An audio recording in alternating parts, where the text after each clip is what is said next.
Dear students, today we are going to discuss a new topic, idea of efficiency. As per our syllabus, this is the topic we need to cover from this chapter, performance measurement in terms of number of operations. Performance measurement in terms of number of operations. So these are the contents we are going to discuss. What is computational complexity? What are the factors affecting complexity? Time complexity, bigger notation, dominant term, calculating complexity and comparing complexity. So before entering to this topic, first you remember what is an algorithm. An algorithm is the step-by-step procedure to solve a particular problem. So we can solve the same problem in different methods, but we need to find the best method to solve that particular problem. Suppose for example, if you are going from one place to another, between a particular source and destination there are different routes. Okay, different routes to reach a particular destination. One will take long distance, then some other will take less distance. So what we are choosing? The one with less distance, and that will take less time.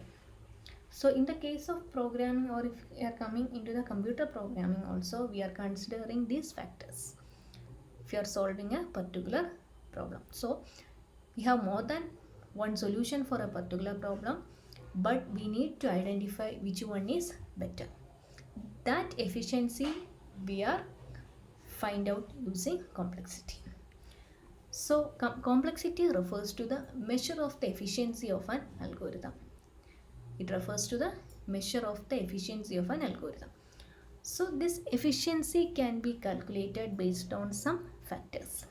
Mainly here we are considering internal factors, but the lot of factors affecting the efficiency of the algorithm or complexity of the algorithm. So these are the factors affecting the complexity of algorithm. Mainly two factors, internal factors and external factors. So internal factor affecting the efficiency are time and space.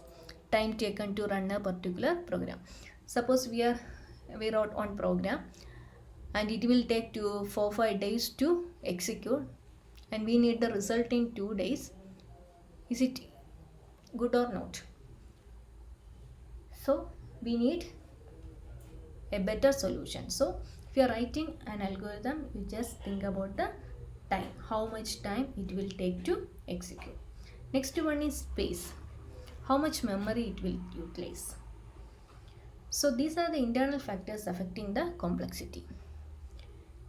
Next one is external factors. External factors mean speed of computer, quality of compiler, operating system. So here we are considering only the internal factors.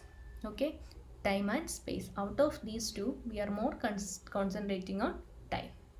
Okay, how much time taken to execute a particular program, or how much time it taken to run a particular program.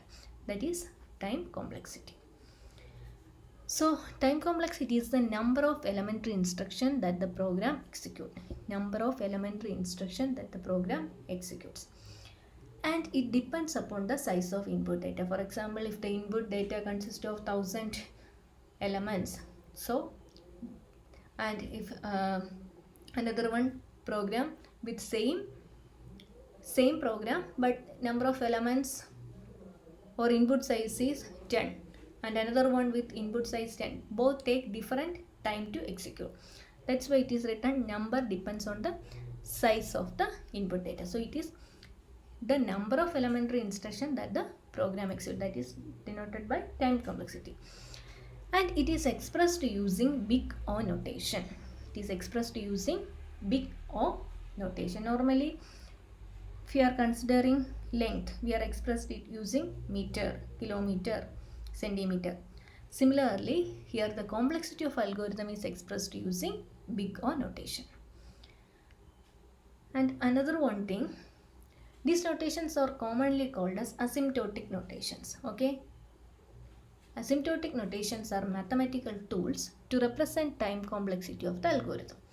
So there are three ways to represent the complexity of the algorithm. One is theta notation, another one is big O notation, and another one is omega notation.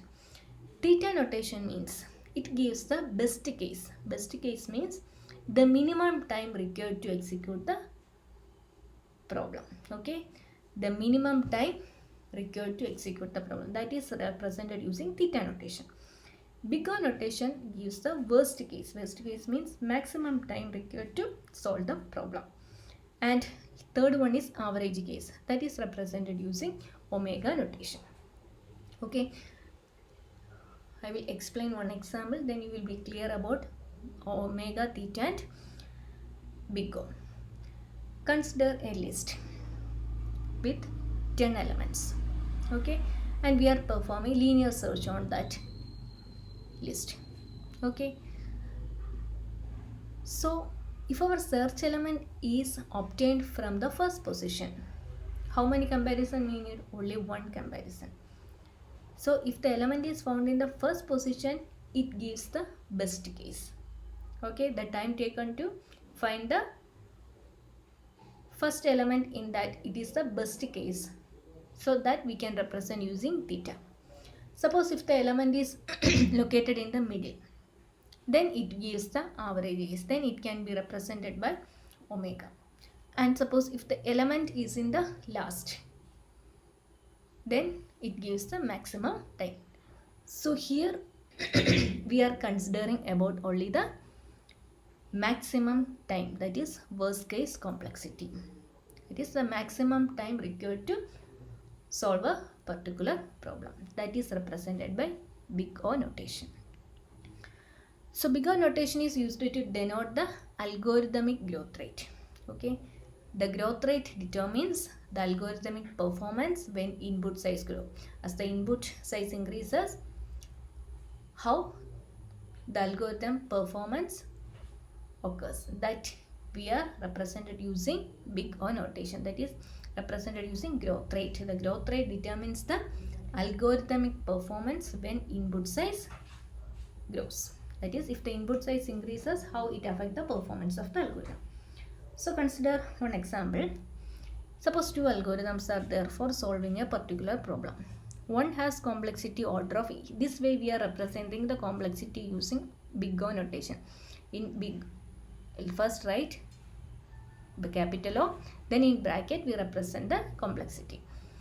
So one has complexity order of n square and other has complexity order of 2 raised to n. That means it will take n square times to complete that particular algorithm. Here it will take 2 raised to n elementary steps. I already mentioned time complexity represent the number of elementary instructions that the program execute. So compare the time required to solve the problem for different size. So if the complexity is n square, what are the values that it affect? If the, it depends on the input size. Okay, n square and 2 raised to n. Suppose if the size of n, number of input is 10, then n square is 100. 2 raised to n is 1024. So it will take 1024 elementary steps to complete that particular algorithm. So here if the complexity is n square, it will take 100 steps. Similarly, if it is 20, if the input size increases, what happens? N square is 400. Again 2 raised to n is again very high value.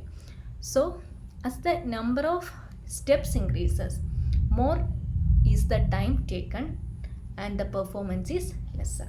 Okay, as the number of steps increases, more is the time taken and the performance is lesser.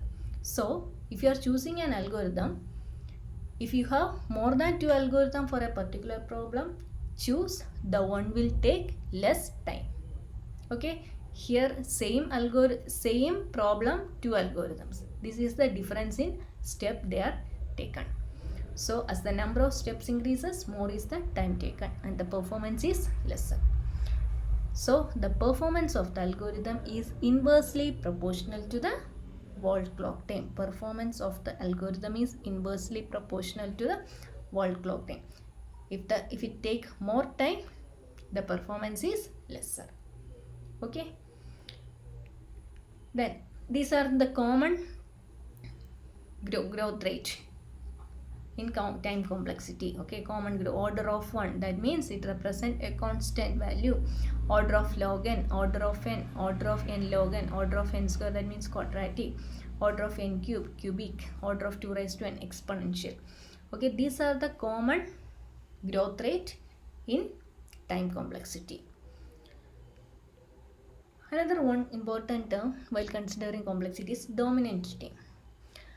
Dominant term means it is the term that affects most on the performance of the algorithm.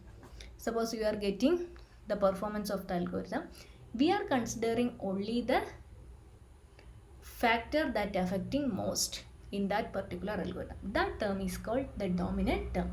On the basis of that dominant term, we are expressing the complexity.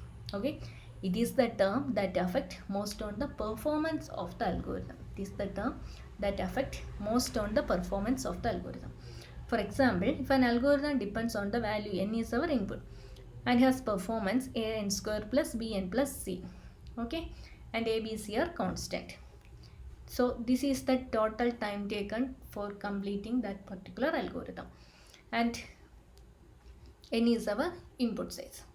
So out of how many terms are there? 3 terms. Out of these 3 terms, which factor affect more on this n square?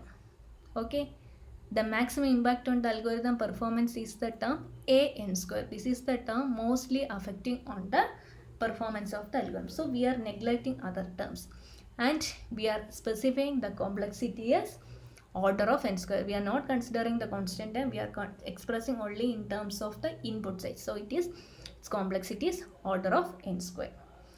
So first identify the dominant term. It is the term that affect most on the performance of the algorithm. So here in this example, the factor that affecting more on this performance is a n square. So we are expressing the complexity as order of n square. Complexity is order of n square. This way we are calculating the finding the dominant term.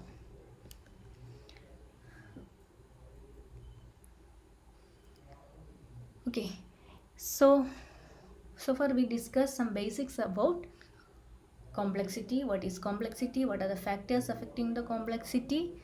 Then time complexity and dominant term.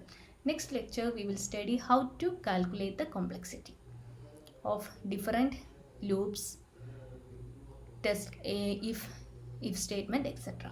Okay, so in the next section we will discuss more about this. Thank you.